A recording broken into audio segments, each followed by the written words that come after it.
Meanwhile, across town in a local shop.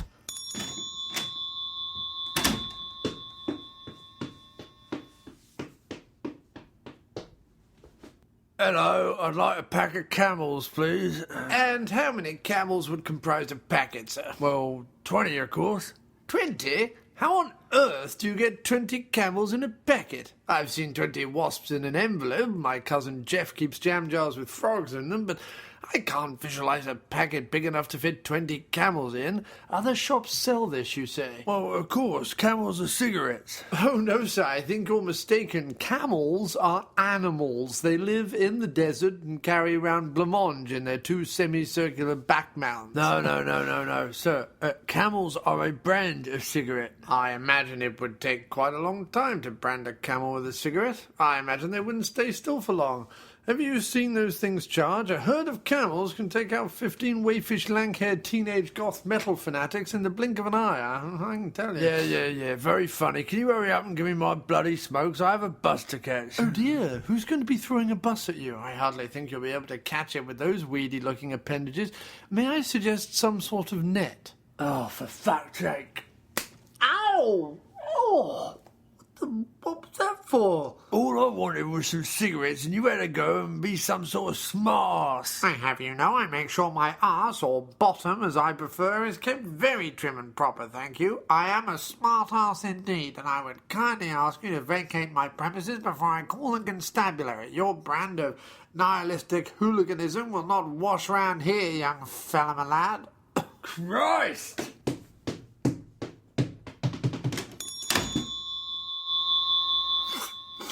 I'm sorry about that, sir. Now what can I get you? Yeah, a packet of B&H, please. Well, let me have a look. Well, we're all out of B's. We have got a few H's and most everything from P on downwards. Oh, except Q's. I'm completely missing Q's. Forget it.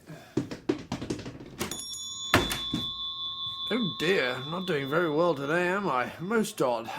Yes, sir, you're next. How can I help you? I wonder, would you possibly have the dribbly skull of Ernest Borgnine, adorned with sexy pig bits? Do I? I can hardly shift the bastards. I've got them clogging up my storage cupboard. I'll take 3. Salt. Sorry, but would you happen to know anywhere I could get some good food around here? Yes, if you don't mind incessant waffling, you could try the after-movie diner. Thanks, and thanks for the skull.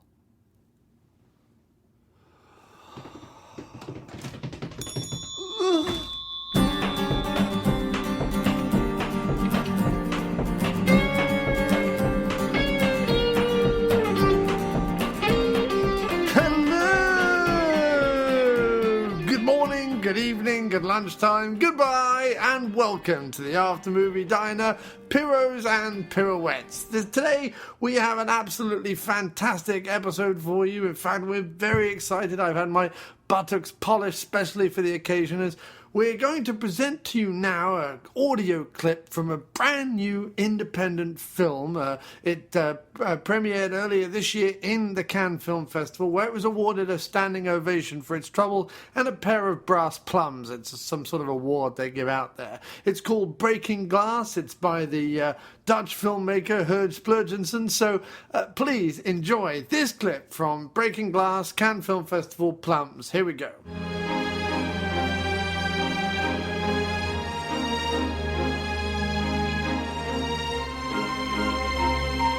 I don't like glass. Bloody glass. Everywhere I look, glass. Damn you bloody glass. Fucking hate glass. Get out of my way, glass. What are you glass? Oh, look what you've done now. Bloody glass. Face in your face. Well, that was really very special. And you can see that. It's being released by Lionsgate in October. And now, before we go on to the main body of the podcast where we discuss a film, we've got a piece of mail! Here comes the postman, I wonder what he has for me.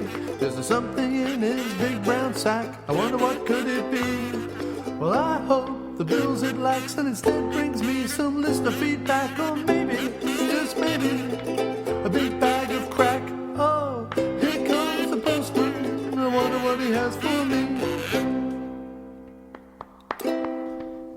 Yes, we got an email recently from Eric. It just says, this is a great podcast. I'm going to avoid a pathetic attempt to be witty, so I will just go ahead and suggest a possible Todd Solondz episode, regardless of your opinion on his films. Keep it going, Eric. Well, I wrote back and I said, thanks, Eric, very much for the feedback. Much appreciated. A Todd Solondz episode is an interesting proposition, as I have only ever seen Happiness and have no idea how to pronounce his last name. Apparently, it's pronounced Solondz. One last time. Solondz. Not sure what I make of his films, but would definitely be game to watch a few and then decide. We'll let you know. So, if anyone's listening and would like to also hear an episode on the films of Todd Solondz, and would maybe even like to participate in the episode because you're either a particular lover or hater of the work of Mr. Todd Solondz, then please get in contact via the email aftermoviediner@gmail.com. And while we're on the subject, don't forget to rate and review us on iTunes. Please. Yep, sorry, this is the point in the show where I try and sell something to you. Whether you're aware of it or not, I have several musical albums available for download and purchase over at miscplumbingfixtures.bandcamp.com. That's MISC, like the shortening of miscellaneous, plumbingfixtures.bandcamp.com. And there's several albums available over there for purchase. I know that we have got a couple of listeners who have gone over there and bought albums, and to them, I would like to say thank you, thank you, thank you, thank you. Your support means the world. It is absolutely fantastic, and I couldn't ask for any better listeners, fans, friends, whatever. So thank you very much for that. I would also, if you like the songs that are on the show, or if you just want to support the show, $6, get you a whole album. A lot of the albums have like 18 tracks on them and stuff, so it's not like $6 for 10 songs. You're getting a lot of stuff for your cash. So please go over to miscplumbingfixtures.bandcamp.com. Get an album, have a listen to it first, of course, download a few of the free tracks that are available, and then, get an album. But give it to a friend for Christmas or something like that. Or Halloween is coming up around the corner. Maybe I'll do a scary song-themed album that you could give to a relative or loved one who's really let you down in the past and you're kind of awkward with them at gatherings. So that's a good possibility. You can also follow the band and the latest songs that we put up, and maybe any music videos we choose to do, things like that. Merchandise that's available over at Twitter at MiscPlumFix. That's at MiscPlumbFix. Follow us on Twitter. You can also follow the After Movie Diner at After Movie Diner. Miscellaneous plumbing fixtures, the music of choice for Todd Solondz. And now the show. I don't like glass! The Three Black Geeks Podcast. Listen to us on iTunes, Libsyn, and Podomatic. Somehow we're still over there and just listen. It's good. It's good. Anyway, DJ Sue, what do you say when we want to be out? I say look for us on Facebook, on Twitter. No, we do not have a MySpace. And no, we do not have Google AdSense. But we do have Podomatic, as Dee just said. And we're broke as We need money. This ain't good. Play the knife one. We need money. Hi there, I'm a Gumbo, and I'm with the Traumatic Cinematic Show. We're a podcast that talks about films. Yeah, we'd like to invite you to come listen to our show. You can find us at traumaticcinematic.com. You can also find us on Twitter at DC Podcast Crew. Also, you should come over and check out our Podomatic page, traumaticcinematic.podomatic.com. We're also on Facebook, so you can come on out there and find us too. I'm on the internet. Hi, I'm Steven Seagal. That's right, Steven Seagal. And for the past 40 years, in between barbecuing oxen and roasting boar for my insatiable appetite, I never miss an episode of Dr. Action and the Kick-Ass Kid commentaries. Ain't that right, Johnny? Hi, I'm Dr. Action. Hi, and I'm the Kick-Ass Kid. When I'm not watching action films, I'm usually polishing my gun while looking at a bat. And when I'm not watching action films, I'm normally outside with a harpoon killing puppies. But usually you can find us both watching 80s and 90s action films. You could follow us on Twitter, Dr. Action Kickass. You can find us on our main page, which is dractionkickass.blogspot.com. You can also find us on iTunes and TalkShoe. Yes, every week we do a commentary on an 80s and 90s action classic, and where we can, we also provide the film so that you can watch along with it. This podcast explodes. Hey, where's that baby mama at? I gotta tase somebody. Excuse me. All right, Jesus, calm down a bit. I'm sorry. It's all right, listen. Hey, calm down. Come on. Calm down. Hey, shut up.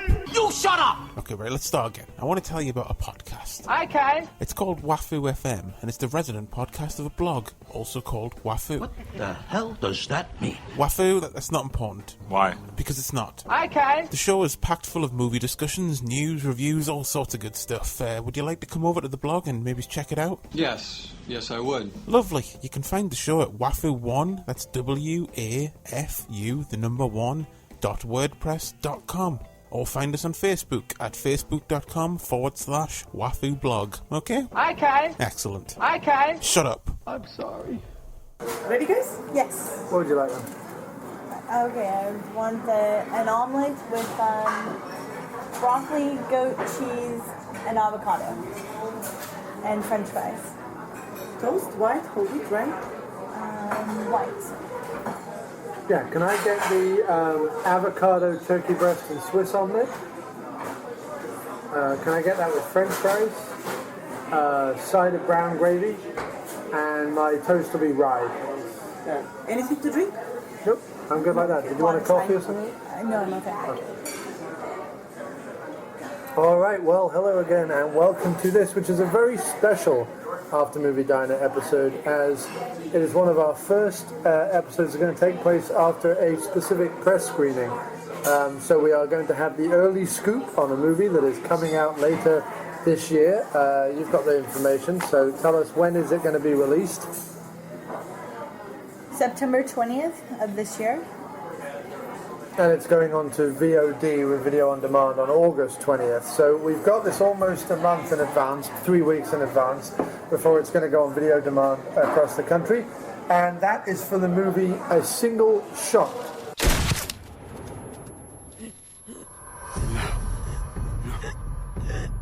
No.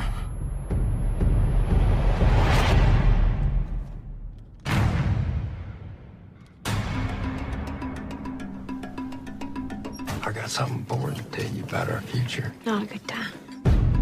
Where's the money at? I ain't sure where he's headed, man. Most problems aren't as bad as they seem. You got to deal with them before people get backed into corners. What are you looking at? Face I ain't seen before. Joe, for God's sakes, where'd you get that money? It ain't gonna go away by you ignoring it. There's a boy to think about. He ain't in this. Well, of course he's in it, John. You're off, you kid. Hand over the money. You threatening me? Compensation takes many forms. Where's he at? I know he don't like surprises, and if he's wanting to see somebody, he'll find them. How'd they come by this money? How'd they come by it? Oh, Jesus! I'm right here! I'm right here!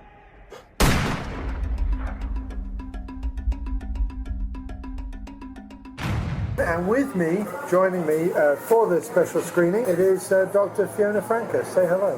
Hello. Indeed. So we've just come out of A Single Shot. We'll give the audience a little bit of a rundown of what it's all about. It's called A Single Shot. It's directed by David Rosenthal, screenplay by Matthew Jones, based on his novel. And it stars Sam Rockwell, Jeffrey Wright, Kelly Riley, Jason Isaacs, Ted Levine and William H Macy. They're the kind of people you're going to know just by listing them off. Yeah, it's an all-star cast. It's a small backwoods indie thriller horror drama crime movie.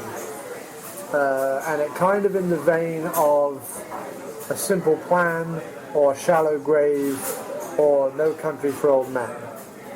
And they describe it as a neo-noir. Neo-noir, right? And I believe it takes place in the backwoods of West Virginia. West Virginia, yeah.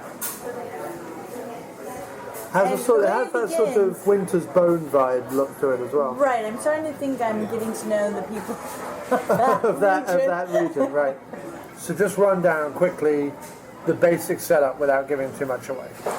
So it starts out with Sam Rockwell's character, John Moon, who is a known poacher in the woods, and he's been thrown in jail a few times for hunting deer and other animals. On a conservation area. Correct. And so the movie starts out with him hunting for a stag or buck or whatever they're called, and he misses the deer that he shoots at, and then he starts tracking it, and he sees it again, and he fires, and then he fires again, and then he hears a woman crying out, screaming out in pain, and he realizes that he missed.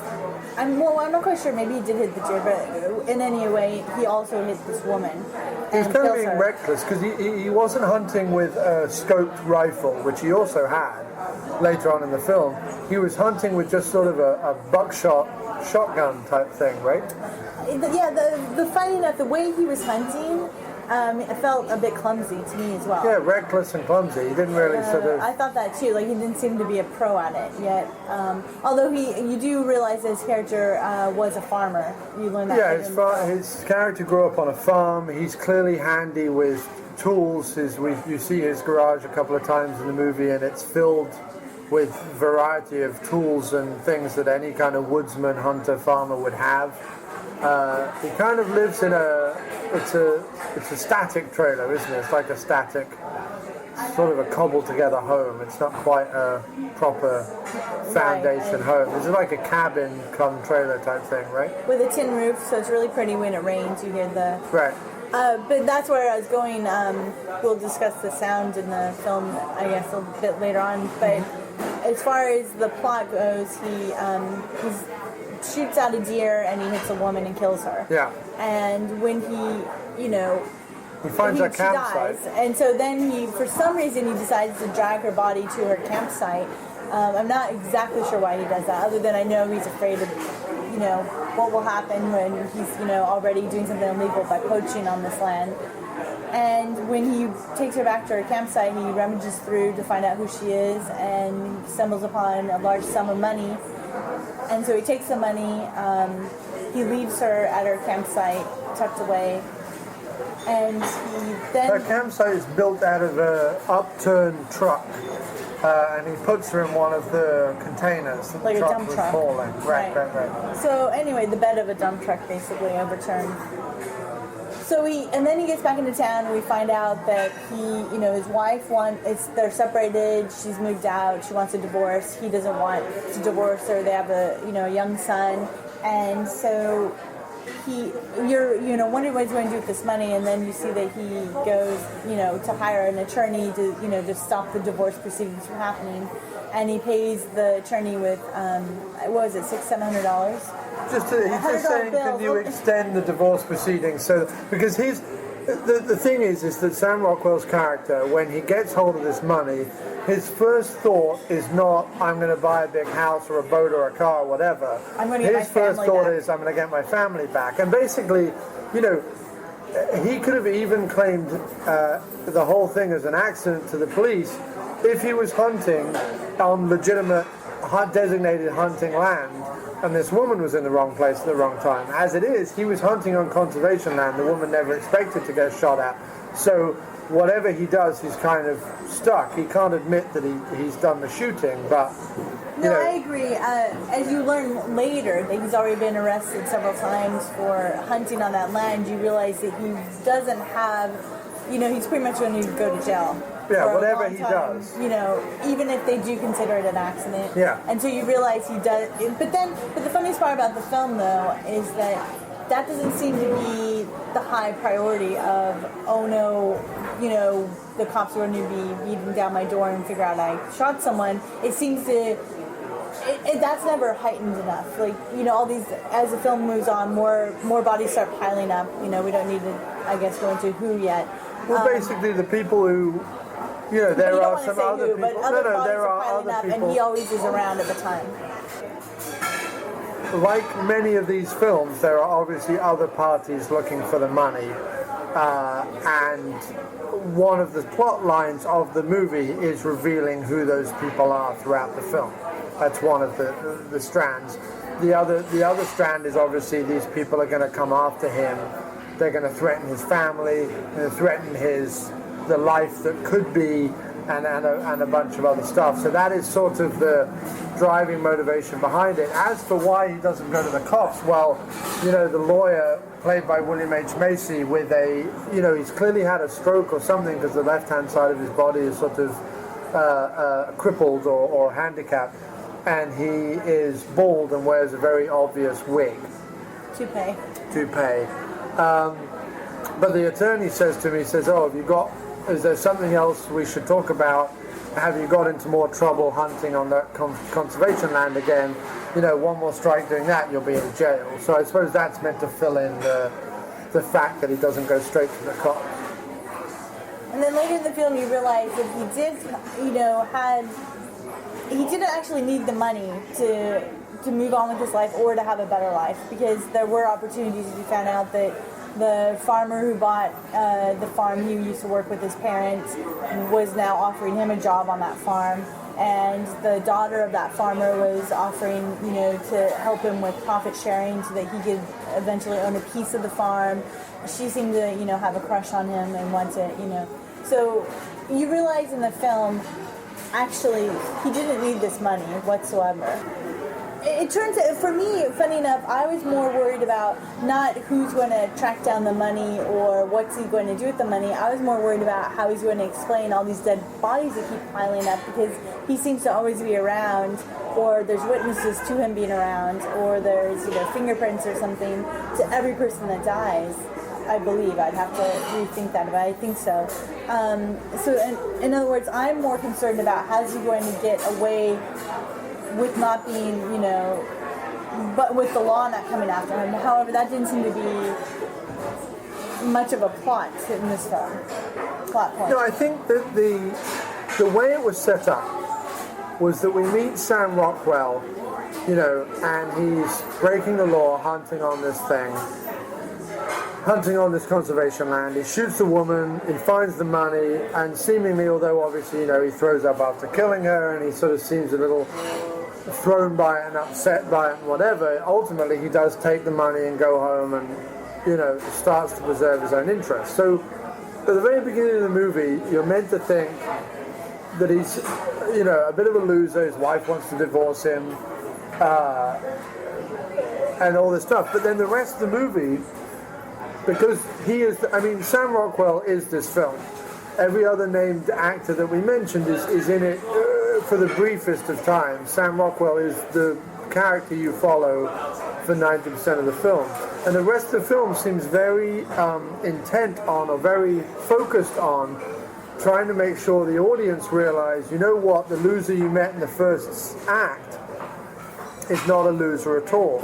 Right up to the daughter of the farmer, like you say, has a crush on him, doing this big spiel about why, Mr. Moon, you're the perfect guy, you know, you need to make an honest woman of someone, kind of thing, because, you know, you're everything. You're resourceful, you're a good farmer, you're a nice man, you know, blah, blah, blah, blah, blah, you're kind, you're sensitive but hard on the outside. Like, the rest of the movie, through showing us that he only wants the money for his family, and a number of other things that it shows us throughout the film, we're meant to change our mind about Sam Rockwell's character. That and the fact that it's Sam Rockwell. And I think for me, the reason why it was never... Oh, thank you. Great. Perfect.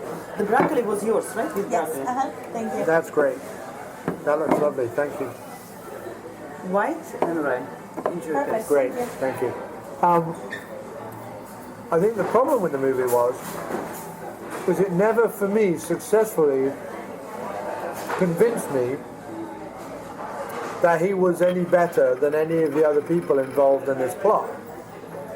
So it was a little difficult to embrace the film because everyone seemed to be cut from the same cloth. Can I disagree with that? Go right ahead. First of all, I never took him for a loser. I felt like that's kind of the way of life there, where he just seemed to be down on his luck ever since.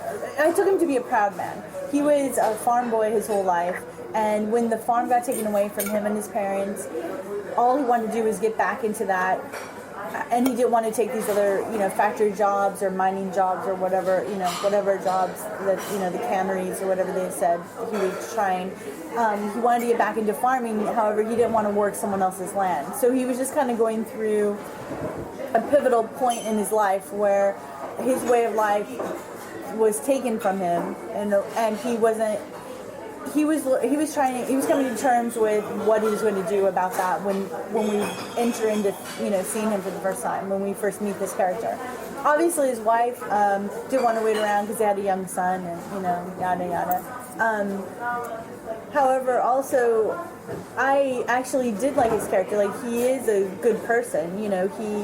He seems to not be like the other characters in town. He doesn't get drunk all the time. He doesn't go whoring around. He seems principled at least enough to where he didn't want, the babysitter of his son, sleeping with some other guy in another room, watching porno or, And so I don't think, I feel like he is different from other characters in the sense that he's not, the other characters seem to be, No, you're right. You're right. Into drugs. I'll tell you what it is. Let me go back. You are right.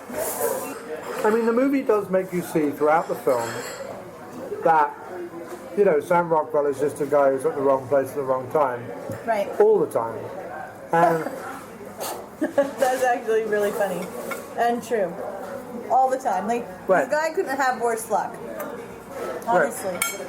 Right. But he loves his wife. He doesn't want to get a divorce. He wants to give the money. Man. He loves his son. Yeah, he wants to give his money to his family. He wants to run a farm again. He wants to.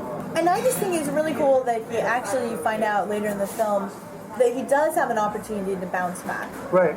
And that actually, makes it tragic. It makes it, that's where the tragedy comes into play, because you realize, even without the money, because a lot of films that you were mentioning that were like this, the reason that people have the opportunity to change their lives is because of the money. Right. What you realize in this film is actually the money wasn't needed in his life at all. He actually was on the cusp or on the brink of bouncing back all on his own anyway. Right. And the tragedy of is that, by him accidentally shooting this lady and this money coming into play, and only really the money comes in place so that then therefore other people are looking for the money and interfering with his life more. The money is not the driving factor of the story in the same way that it is in Shallow Grave. Right. It's like the point of this movie is not money corrupts, which is the point of the movie in Simple Plan and Shallow Grave and those other ones.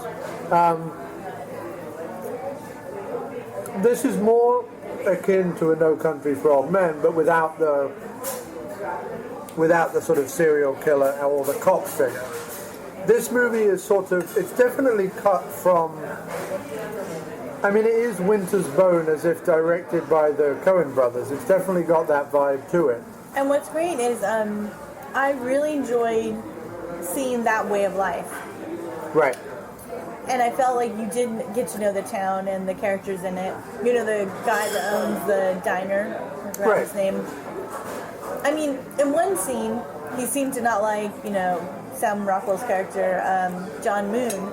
He practically kicks him out saying, hey, I told you not to come in here causing trouble. And then the next scene, he's on his side when he needs information from the waitress and friend to his wife, and she doesn't want to give it up. And he, sticks up for the guy. Right. So it's kind of like, it's like you feel like you are getting to know these people. Right. And they're, they are three-dimensional. And you're introduced to a lot of characters. And I also, the other part of the film I really liked was not just the other part I enjoyed was I liked the sound seemed to be amplified. when he's hunting the deer in the first scene, you hear the creek, the water running over the rocks, and you hear birds chirping. You feel like you're actually there in the woods with him. Right. Because it's very naturalistically shot. I really like that. Because sometimes you don't always get. It was kind of like that one film. I forgot the name of it right now. Where I told you the same thing happened, only it had to do with the cinematography. It's with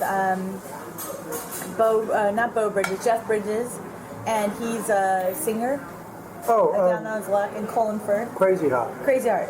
When there was a couple of scenes in that place that reminded me when we lived in Vegas, for instance, right. How you could be in a dark cinema or a dark restaurant, or just in a casino, and it's darker there and cooler and all that, and then you come out and you forget it's midday and the sun's bright, right. And when they come out, you're blinded by sunlight.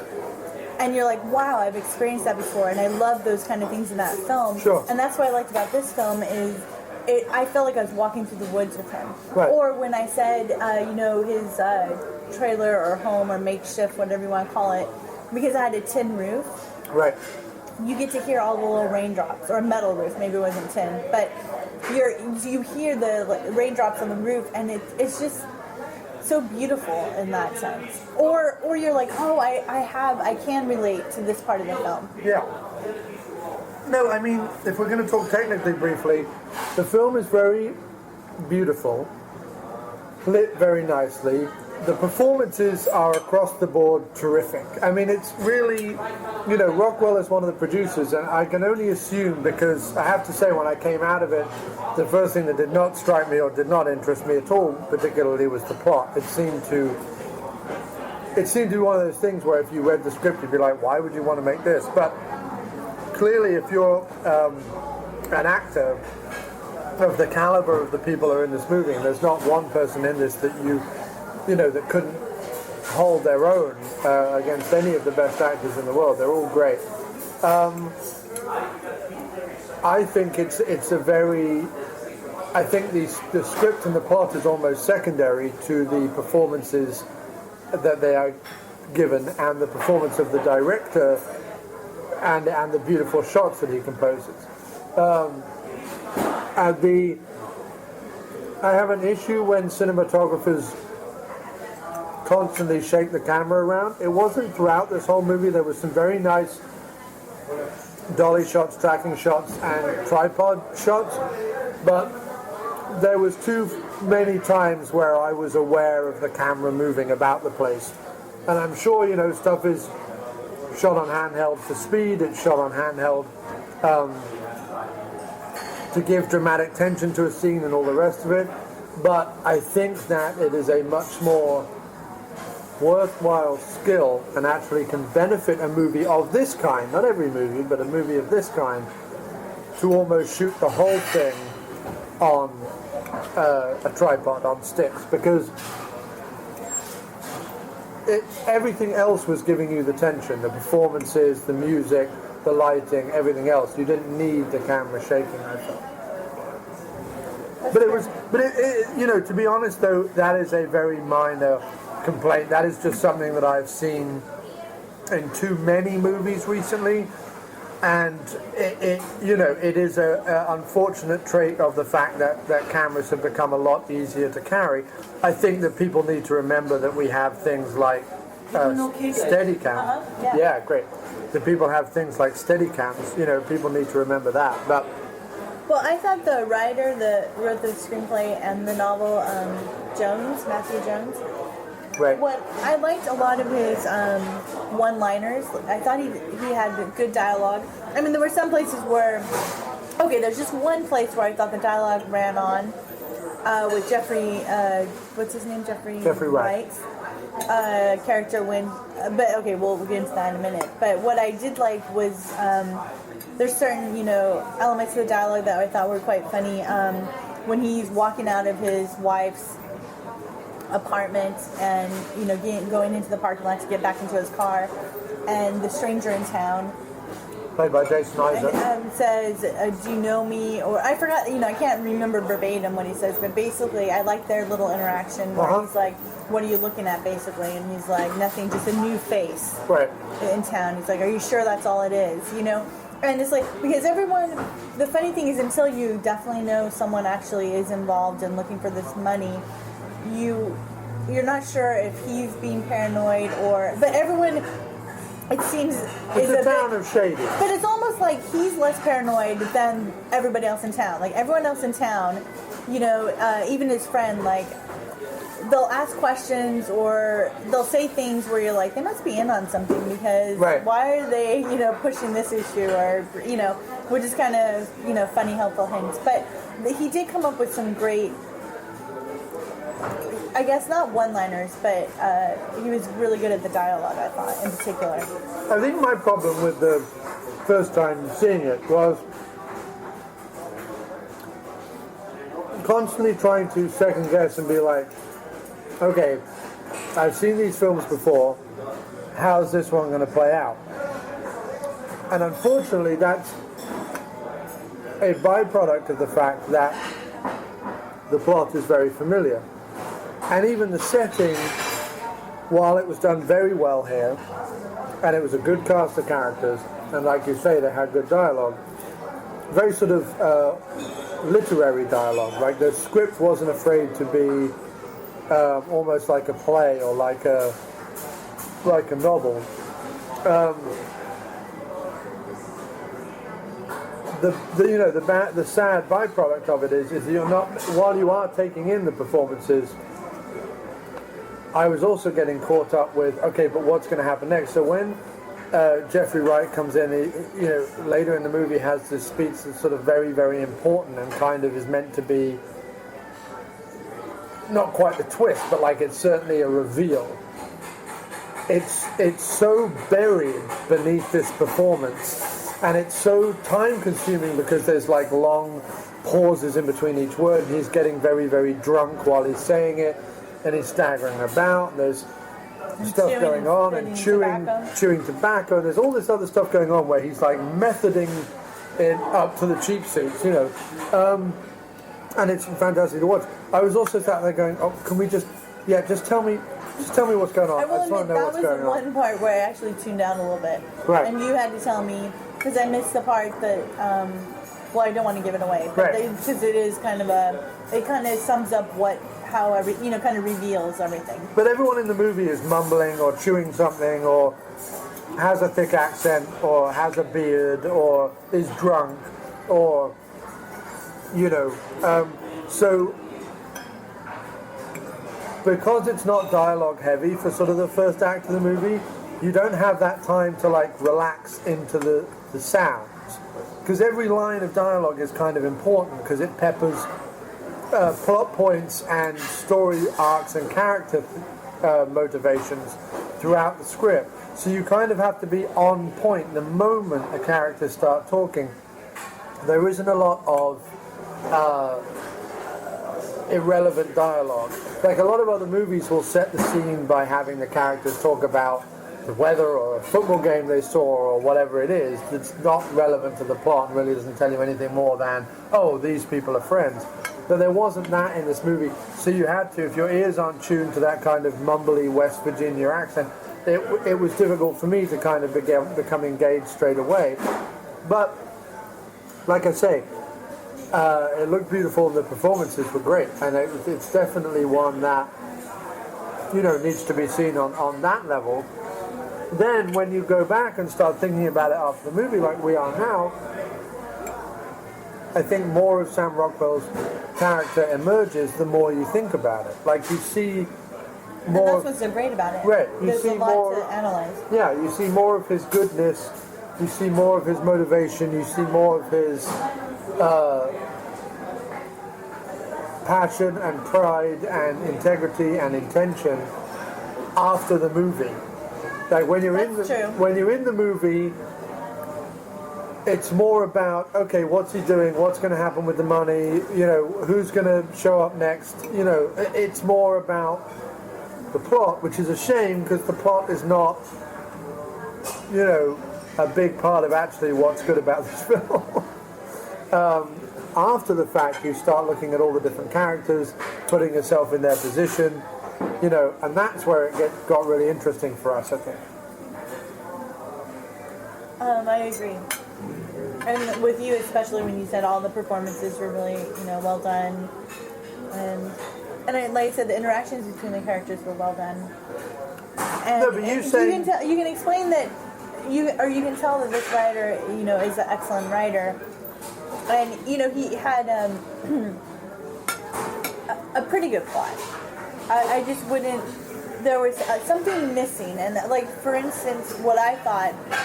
Although this would be a whole different film, so it's hard to, you know, say things like this. But there was an element somewhere missing, just to heighten all the factors of. I felt like there wasn't. I felt like nothing was at stake enough, or I never felt the high stakes. And yeah, I almost felt like there was a point in the movie where he kept returning home from whatever he was doing, with the assumption that there was going to be one of this group of people looking for the money there to ambush him or whatever. But I always felt that Rockwell was competent enough or brave enough to handle whatever was going to come at him. You know what I mean? Like, I never felt like he was going to come home and be sideswiped by someone. Right. I always thought he was going to be able to handle it. So, because he's an outdoorsman, he's confident, he's, you know... So it never felt like he was going to come home and there be some... I'm like you, I never felt the weight to the big reveals or when they try to scare him. No, I just was enjoying all the performances and the interactions and, like I said, the sound of the film, the cinematography. It's one of the weirdest performances William H Macy's ever given. Yeah, I know, it was really good. Yeah, it was a proper Coen Brothers performance. It was. And, you know, and for that, I actually liked the guy, even though he's a sleazeball attorney. But there was no representation of law in the town. I almost just enjoyed watching. Yeah, I agree with that. That was one of the elements I thought was missing. Is there's not even. It didn't even seem, other than was it his wife or Abby, the girl that likes him, the farmer's daughter. One of the I think it was her during their picnic meal scene, where she mentions that they found a body or someone was murdered or killed or something. But other than that, it seems like none of that is being represented. So I think the side of there wasn't the moral side really, was there, to this film? And don't you need both to show the conflicting? I felt like even though he was moralistic, I'm just saying I didn't really see another side of it. No, I felt like, to ramp it up at the end, nothing that you didn't expect kind of happened. Like, it got maybe more violent than you were expecting, or more sort of spine-tingly than you were expecting. But if there was this idea, if the climax was, I've got to do this thing so that my wife and child are safe, or I've got to do this thing so that they'll be taken care of, or I've got to do this thing. We won't reveal why, but you realize that they are safe anyway. Right. So therefore that took away that. I feel like that's what it was lacking. Either, and you wouldn't want to turn it into like No Country for Old Men, where there's this, you know, great Tommy Lee Jones character that's just trying to get to the bottom of everything. Although I said that could have worked too, but then that could be a whole different film. But I felt like you did need to there needed to be more at stake. No one thing was at stake. The other way they could have done it is they could have realized, at the beginning of the movie, whether it was for accidentally shooting someone or whether it was for poaching on the conservation land, he was screwed anyway. Yeah. Like, his life had no hope anyway. He should have realized that at the beginning. And then spent the rest of the movie putting everything in place so that the people in his life that he loved and wanted to be okay were going to be okay. Right. Figuring out who was after money and even almost eliminating them so that they were never going to be a threat. That would have been another way to have taken the plot. The difficulty is, like you say, he's screwed from the beginning anyway, right? Unless he just gets out of town completely, but then why does he care about his family, you know, so... Right. He's screwed from the beginning anyway, what's he doing all this for, and why is he doing all this? But it's almost, he's screwed is almost inferred by the audience in the sense that that's not really made, that's not even heightened, because like I said, there's no law after him. No one of the legal field is even asking any questions besides this sleazy attorney, and that's just because he wants some money. So what I mean is there's no representation of him being in trouble for all these bodies that are piling up, which is the one thing that I kept worrying about. Right. And I kept thinking, how is he going to explain all of these bodies, and he just happened to be around at each death? Because I guess the problem is... And I felt like if they would have had just somebody asking questions, even if it's a town busybody, something to where you felt like, oh, God, this is almost more, because that's what I felt like was real danger. Right. I almost didn't feel like him being killed or his family being killed over this money was, like you said, that never seemed to be, he seemed like he could handle that for some reason. Right. I was more worried about the other side of it, where how is he going to explain the bodies away, but no one questions that. Right. So there's something missing there. Otherwise, and I think if you just figured that part out, it would have been an excellent fun. I think maybe the point was that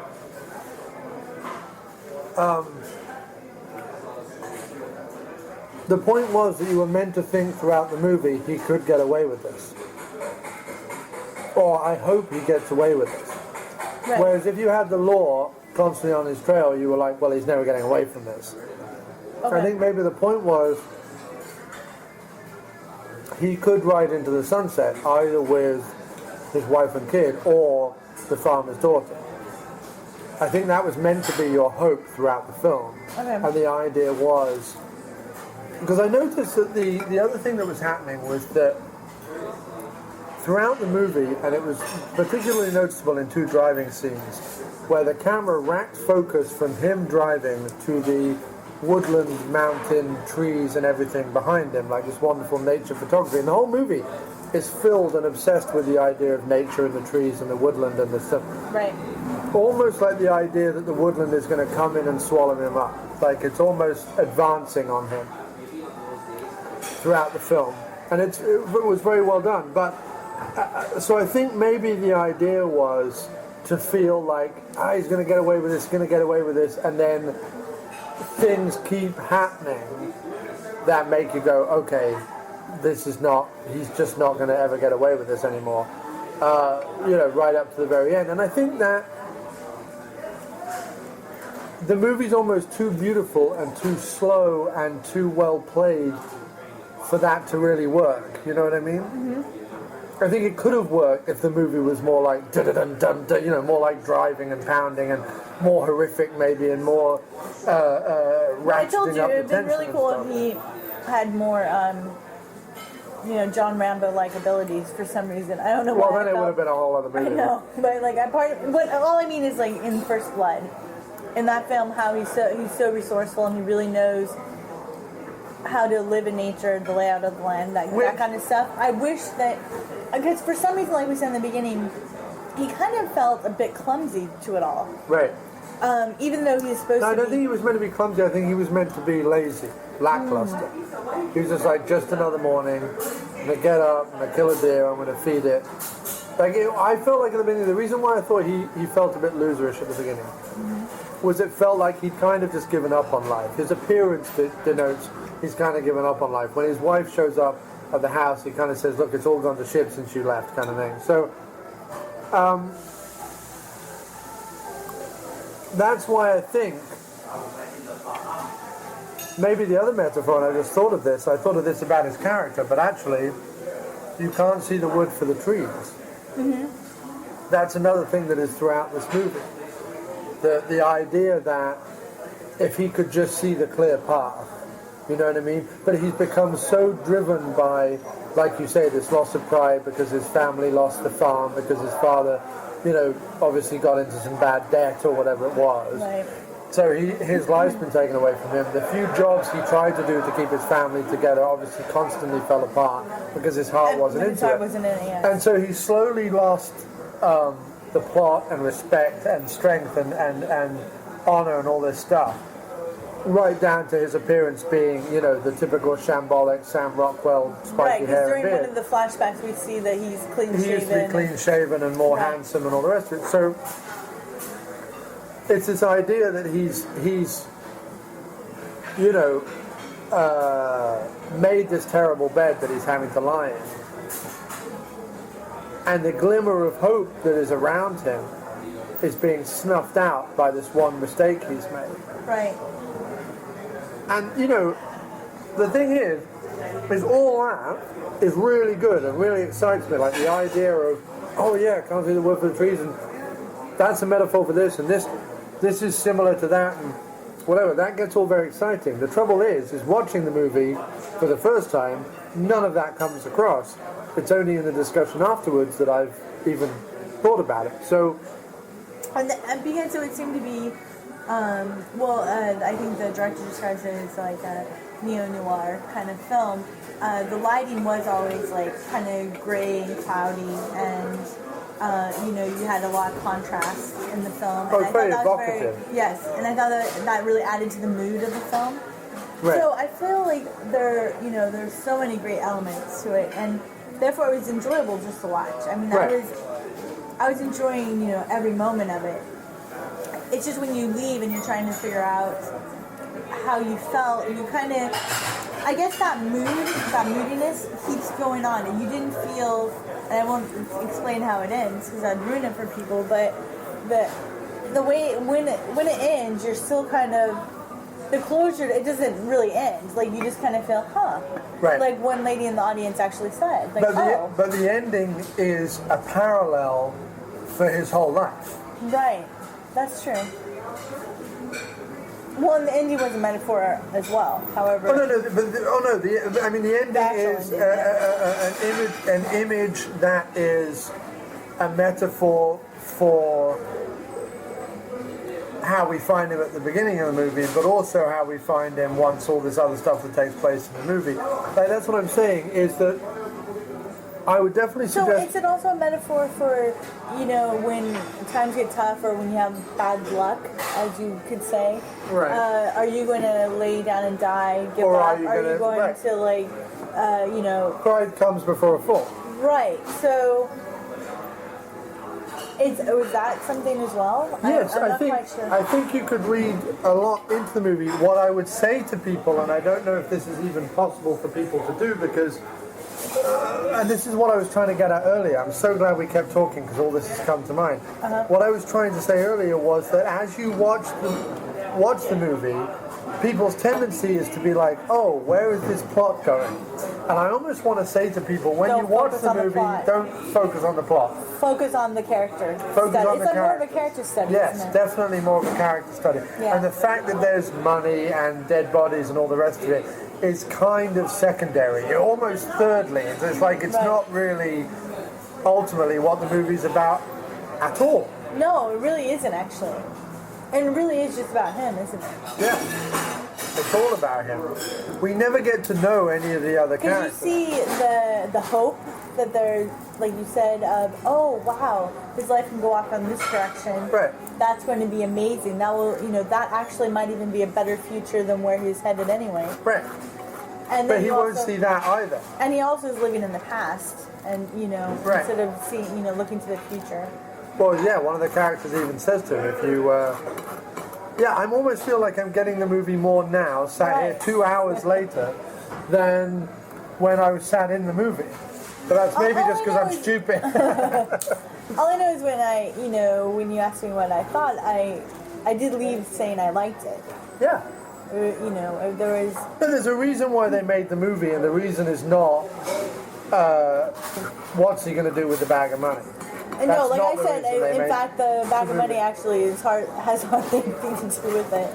And I think if there's a detriment, if there's a problem with the movie, is that the plot sort of does a detriment to... The audience is now expecting, what are they going to do with this money? How is he going to keep the money free and clear? How is he going to get away? And I think you're right, you're focused on that instead of, wait, that's not actually what any of this is about. Right. And he didn't need to find that bag of money to change his Anything else? No, I'm good. Thanks. No, I think definitely. So I would definitely, like, when I first came out, I was like, I'm going to suggest this, but it's going to be a one-time watch only. Actually, now I've thought about it, we've talked about it some more. First of all, I want to see it again almost immediately. Secondly, I would definitely suggest people watch it, but try and appreciate that the point of the movie is not the money or the fact that he shot this girl. And just bear that in mind and watch it as this great performance. Yeah, it's not like, oh, I just won the lottery, now my life can change kind of right, or even a how money corrupts type story of a shallow grave or a, you know. But I guess sometimes you have to take a sort of derivative cliche plot in order to examine the... Well, and it's kind of funny because, like you said, then you get tricked into thinking about the plot, and then all this hits you later. Right, you start thinking about, like, oh no, he left fingerprints because on the closet. Because we did immediately leave the film and start talking about what he could have done. Right. Which is always a sign of a good film. Right. You know, to Except think, also, when you're invested enough to be like, oh, if only he had done this instead of that. Except that's also kind of missing the point of the whole movie. Correct, until you continue to analyze it and think about it, which I'm really glad that we ended up doing. Because, yeah, it is evocative, it is really well shot, it is well written, but it's a character. I even liked his freezer in the garage. But where, you know, every time he lifted it, you not only you heard it working even louder, because that's what they do when you open those things, but it's like you saw the cold air, you know. Oh, it's like all of it was really, really set well dressing, done. The set dressing, the mise en scène, all of that was phenomenally well done. Yeah. I mean, it was very, you know, realism is a word that's bandied around a lot in movies, and you know, no movie is completely realistic by its very nature, otherwise it wouldn't be entertaining. But this was evocative in a way where, like you say, you could feel everywhere that he was. Yes. Even if you've never been to a place like that, you were in that.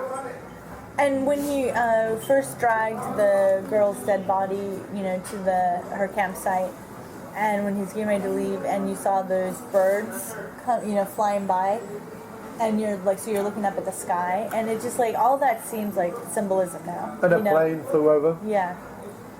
And the plane flying over kind of made me nervous. So I'm like, are they looking for her? Like, so there's definitely times when I, you know, where I was like, oh no, are they actually looking for this girl? Because you don't know who's looking for that money. Right. In the beginning.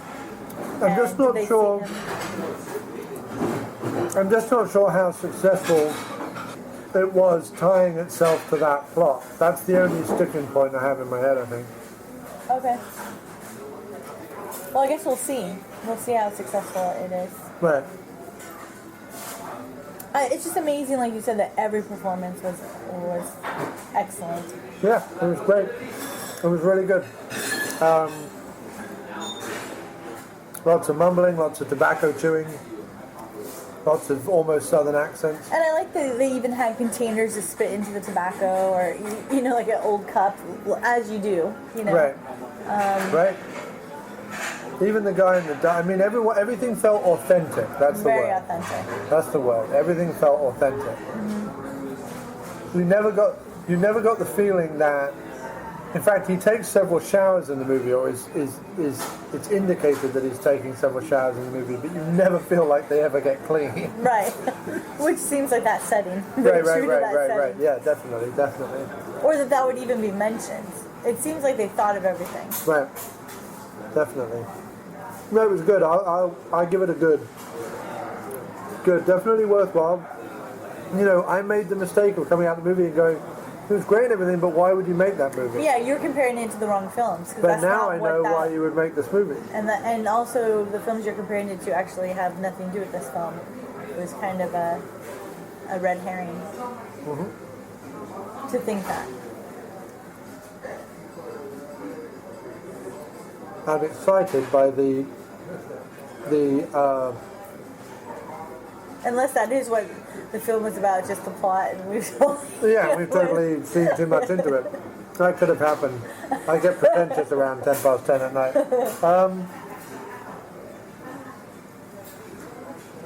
I'm actually excited by the subtext, and I never thought I'd be excited by subtext. It's hard to be excited by subtext, but In this movie, it's all about the subtext. it really is.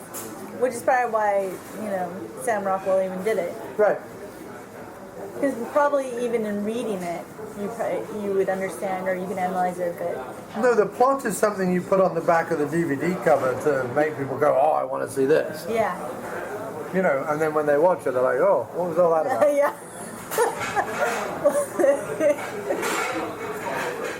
Very true.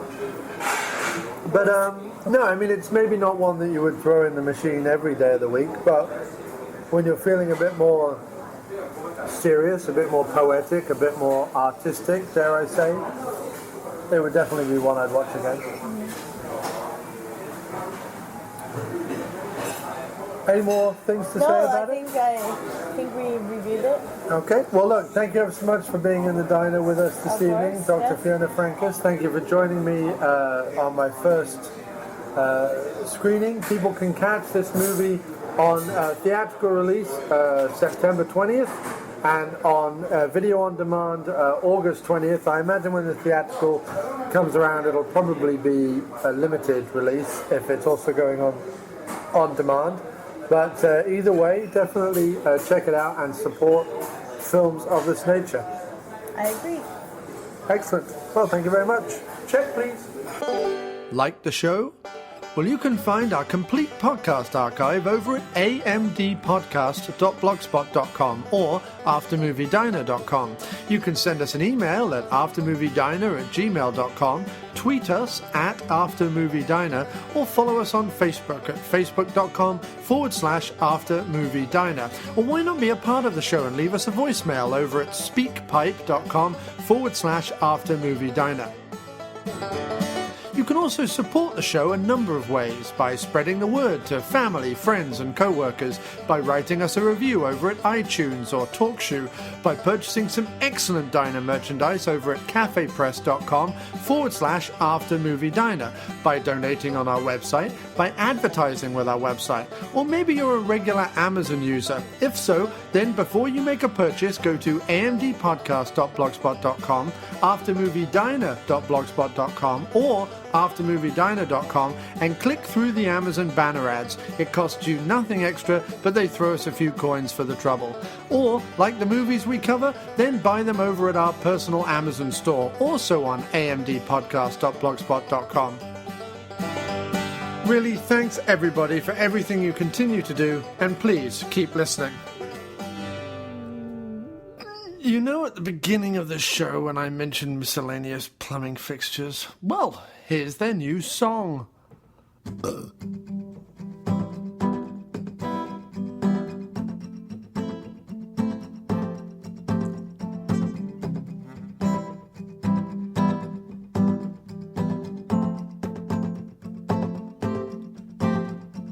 got no car, you've taken it apart. You've wired the hydraulics into your heart. You've got wing mirrors so you can see if there's an attack.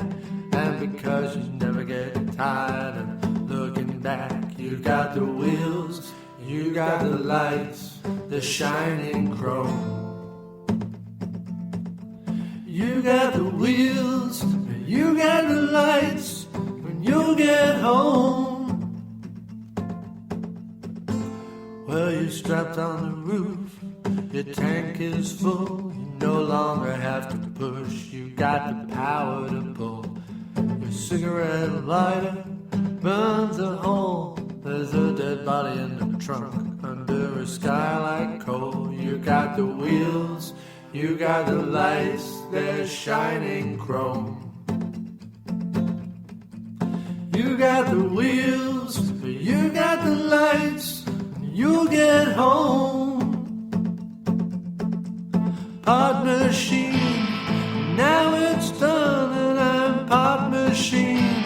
On the run, don't wanna be seen, can still have fun even though I'm part machine.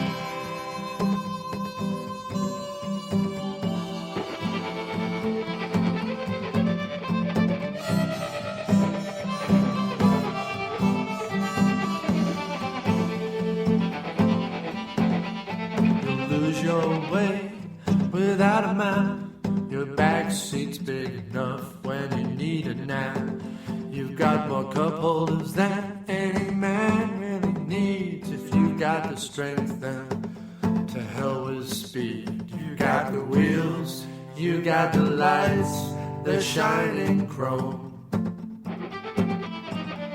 You got the wheels, you got the lights, and you'll get home. Yeah. You got the wheels, you got the lights, the shining chrome. You got the wheels, you got the lights, and you'll get home. You'll get home. You'll get home.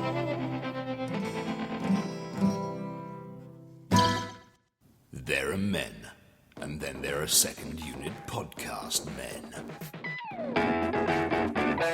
The podcast you've just been listening to is part of the Second Unit Podcast Network. Find all of our shows at 2upn.blogspot.com or on Facebook under the Second Unit Podcast Network.